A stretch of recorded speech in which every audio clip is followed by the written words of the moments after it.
This ends our reading. You may be seated. Now, our church, for the past 2 years, has been going verse by verse every Sunday through the Gospel of Matthew, which means that we have experienced the entire story of Jesus' birth, his life, his ministry, his miracles, his teachings, and then his death. That's the story so far. And over the course of the last week, which we in the church call Holy Week, through our special services, have journeyed with Jesus in the last few days of his life as he enters the city of Jerusalem. And there he spends those final moments teaching his people, confronting corrupt leadership and the religious order that had gone astray so badly, and also preparing his disciples for the death that was coming, that he was about to suffer. Then on Good Friday, Jesus actually finished the work that he came to do. He did what he was sent for. He accomplished what he was supposed to. And after a long, bitter, and torturous night of accusations and beatings and trials, he is finally nailed to a cross. And once he is up there, he is left to die. A painful, shameful, and humiliating death that is public and for everyone to see outside the city gates. Then after a few hours, he finally bowed his head and he gave up his spirit. And after he died, one of his followers went to the governor, requested his body to be taken down from the cross, and he buried him in his own tomb and rolled a stone in the entrance of that tomb, a very heavy stone, to seal the entrance. And that's where we're left. The one who was supposed to bring life now just laid there completely lifeless. The one who we thought was going to save, seemingly couldn't even save himself from the fate that he suffered. So Jesus is dead. And these women that are going in our story today to the tomb, they are going a little late. He died right before the Sabbath. That's God's commanded day of rest to his people. And because there wasn't enough time to prepare his body properly before that Sabbath began, they had to just put him in the tomb. And now that that day is over, these women can finally go with perfumes and oils and spices to prepare his body in a way that we usually would through an embalming these days. And so these same women that are going to the tomb are the same women that saw Jesus when he was dying. They were there at the crucifixion. They spoke to him. They even tried to help him and encourage him and minister to him. But at the end of the day, no matter what they said, no matter what they wanted, at the end, all they were left with was a dead leader. And after years, think about where they must be emotionally right now. After years of having left their lives behind to follow Jesus, he's just dead. That's the end of the road. What's going on here? And along with Jesus, their hopes had also died. Their dreams had died. The future that they had been envisioning all this time following him, of what life was going to be like with him and what he would do and all of this, it was gone. It was dead in the matter of just a few hours. And this must have been an extremely confusing time for these women and for all of the disciples. They barely had any time to process. He had just died a few days ago. When someone dies, you just don't really have the time to process the finality of the death. Everything is, you just kind of go along until it hits you a little later down the road. They couldn't even process that, let alone the uncertainties that came with it, the implications of the death of Jesus. That even once it was settled that he was dead, they would start to think, well, okay, I guess he is dead, but what does that mean now? And what does that mean for us? Where are we supposed to go from here? Was any of it actually real? When we followed him, when we saw, when we witnessed, when he did all of these things, was he really the Son of God? Or was it all a sham? Was it a trick? Were we fooled? Because based on how dead he is, I don't know. So their whole world, through the death of Jesus, has been turned completely upside down. The only thing that was certain, because they saw it with their own eyes, is that he was dead and that he was laid and buried in that tomb. That much they know, that much they saw.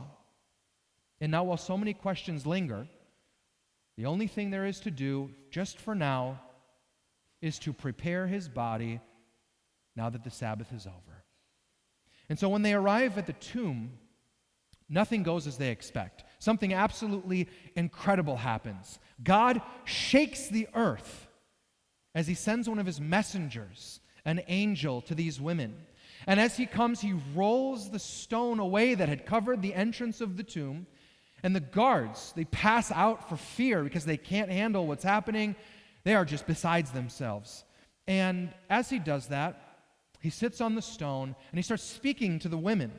And as he speaks, their world is turned upside down again, which, if you have been keeping track, now makes it right side up. Everything's about to be okay because of what this angel has to say.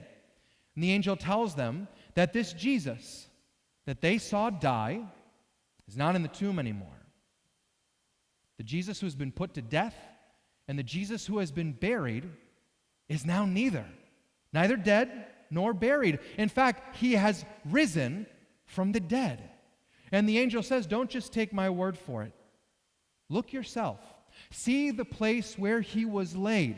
And as surely as you saw him die and you saw him buried, you will also see him not in this tomb. He's no longer dead. And once they go and they see for themselves inside the tomb, the angel sends them back to tell the disciples everything that they have seen. But all they have seen so far is, well, not Jesus, right? But anyway, they are fearful and joyful enough to go back to tell them. But as they make their way over to the disciples, they see the opposite of what they've seen so far. Instead of not Jesus, they actually get to see Jesus. And this is quite a reunion. And we have to say that this is not only seeing an old friend that they had lost. This is not just your regular, I am seeing someone I never thought I would see again. This is different. As these women encounter Jesus, what they see is their one true hope alive and well. What they see is their future secured. They see their lives saved. And they see the promises of God, which he has made to his people from the very beginning, over and over and over again, are finally fulfilled because of what Jesus has done and because of the reality of the risen Jesus. But what they really see above anything else is the impossible. We take it for granted because so many of us are Christians, because so many of us know the story of Jesus and the story of Easter, but we want to appreciate that it is impossible for the dead to come back to life. It cannot be done. Nobody has figured it out. It is impossible that the man who had nails driven through his feet should walk to meet them again. It is impossible that a heart that was pierced with a spear should now be beating again as they encounter him. And so very plainly, what has happened shouldn't have happened. And if anyone were to tell you, think about this, be honest, somebody that you know, that they said, hey, a guy I know, a friend of mine, a family member, they died. And 3 days later, they came back to life. Hey, what do you think about that? Oh, wow, right? You wouldn't believe them. I wouldn't believe them. How do you say you don't believe them in a nice way? Hopefully nobody ever says this to you, right? Don't worry about it. But the point is, I wouldn't believe it, to be very honest. The resurrection of Jesus can be very hard to believe. And there are many people in this world who look at it and say, I don't believe this. This is impossible. But I would argue, and for myself, the impossibility of the resurrection is what makes it worth believing in. Think about this. The life that we live and the world that we live in are filled to the brim with pain and with brokenness and hardship. It is filled with people who are suffering and hurting themselves and each other. And when we look around and what the world is, it barely resembles the beauty and the order and the glory in which God has created everything. That's the harsh truth. And the reason for all of this is because of sin. It is. Not just the things that we do or don't do, not just the ways in which we miss the mark or make mistakes. It is that, but it's bigger than that. It's greater than that. Sin is a condition. It is a curse that has corrupted the whole creation, driven it askew, made it something it wasn't supposed to be, and perverted life.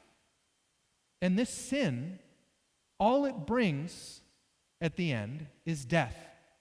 Physical death, spiritual death, emotional death, relational death. Every kind of death and decay and brokenness is because of this sin. It is a direct result. And so that means that this world and everyone in it is as good as dead by default, born into the sin. Can't shake the sin. We are dead men and dead women walking. And God knows that. He knows that ever since we brought this sin into the world, that was it. That was our fate. That's what we were destined for. That's what we deserve as we joyfully live in this sin. We even embrace it in our lives. But even though this was our problem that we brought in and our problem to fix, God promised ever since the sin came into the world, you can't do this. You will never be able to fix this. You can't make it up. And I love you so much that even though I have no obligation, I will make this right for you. I am going to send someone, a Savior, a deliverer, someone who can take this burden of sin and free you from it, the stain which is on you and your soul, and cleanse you.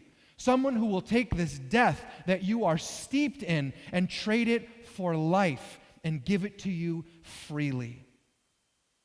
But this is an impossible task. How could God promise this? Who could He send that could be able to do something like this? The truth is, nobody can. If somebody could overcome sin and eliminate death and restore, why haven't you done it yet? Why haven't they done it yet? It can't be done. And so in order to be free from this impossible problem, we need a Savior who can do the impossible. We don't just need a man who would be sent. We don't need some sort of a prophet, some sort of a wise person. We need someone to be a Savior who is man and God at the same time. We need a Savior who will do the impossible for us. Not just the pretty hard, not just the very, very unlikely, not the thing that we didn't expect. We need Him to do the impossible. Because when I sin and I turn to God, I know that I am forgiven because my Savior died to pay the price for that sin. When I die, I know that I will be raised again because my Savior is risen from the dead. And when I see the corruption of the world, I remember that the one who could not be corrupted will bring His perfection to the creation and restore everything on that great day. What we need, again, is nothing short of impossible. That's why we rejoice on Easter, because that's exactly what Jesus has done for us. But this Jesus, He's not just someone who has done the impossible for us when we die. Right? He's not just a card that we punch or a ticket that we have that at the end of our lives we present it, we're in, that's it. That's all Jesus does and can do for us. Right here and right now, in your life, in your situation, in your circumstance, you need to know that this Jesus who does the impossible is able and willing to do the impossible for you and in your life as well. Because let alone, death and resurrection, there are so many smaller things in this world that seem still impossible to us. And so it seems impossible that your marriage is going to bounce back after all of the hurt and the pain, after the things that were done and that were said, after all of it. That seems impossible. And it seems impossible that people who have relapsed and relapsed and relapsed could actually recover from their addiction. It seems impossible that you will ever be made whole again after the way in which people have hurt you and caused you pain and trauma and bitterness, and that you will ever be the same as from before that.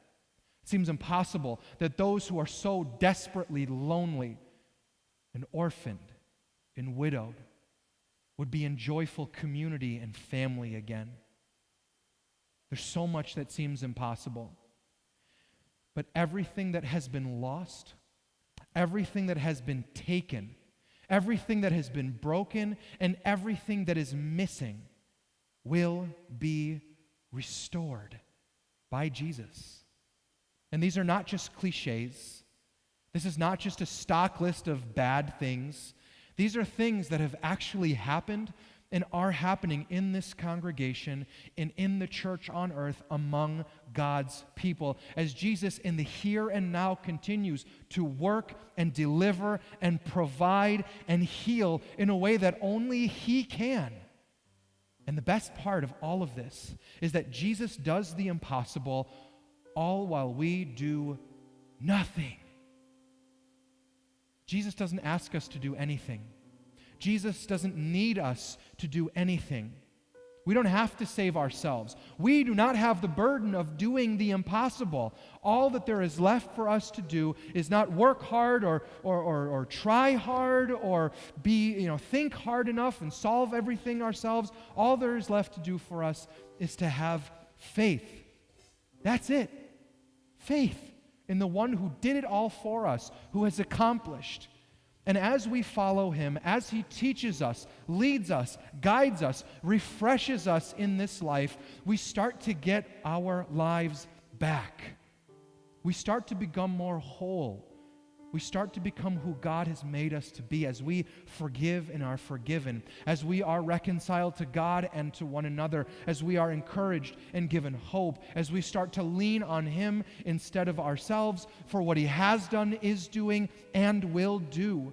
And so by faith alone, we now receive freedom, restoration, and life to the fullest, now and forever. And this is the God that we want. This is the God that we need. And this is the God of Easter, Jesus Christ, the risen one. And so all praise to the risen Jesus, the one who does the impossible for us, the one who is our living hope. And as we praise, I invite you to stand with me